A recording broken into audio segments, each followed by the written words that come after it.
information you see here is based on the recording of my critical thoughts, and you will hear the recording now too. I'm thinking seriously about one point. The point is literacy, AI literacy, and more. And I want to say that it's important for us to really get into the need for literacy within our society more than ever. We're talking about AI literacy, we're talking about media literacy. But if we don't have the foundational skills in our society that allows individuals to understand the word and the world, we're in a serious problem. And that is why I think that literacy skills are most important. I think we have to look at the family. And when we look at the family, we have to look at the community and the community and the social spaces.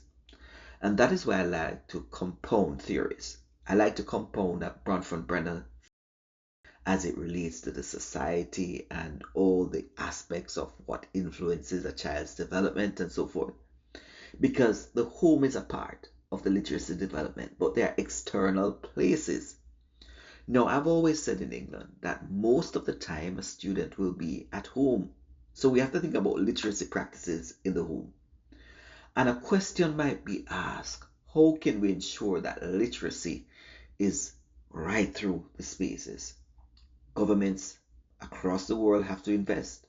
They have to understand that early childhood education with specific emphasis on literacy skills and development is important, and you have to give parents the skills that are necessary.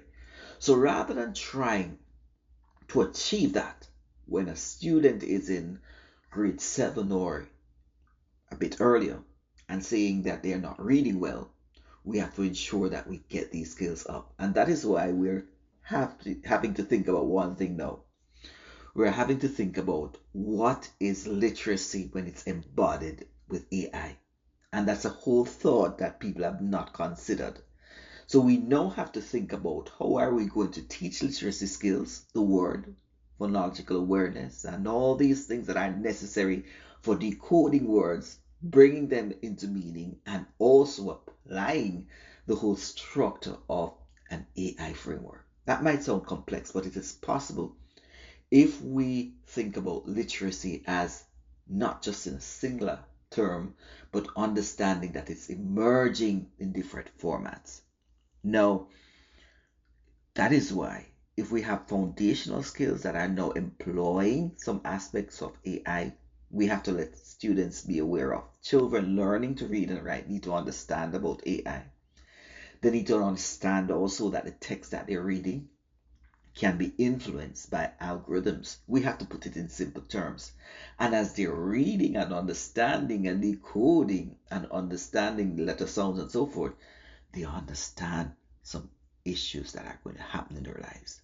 So it's not just saying when they're adults we're going to teach them about AI.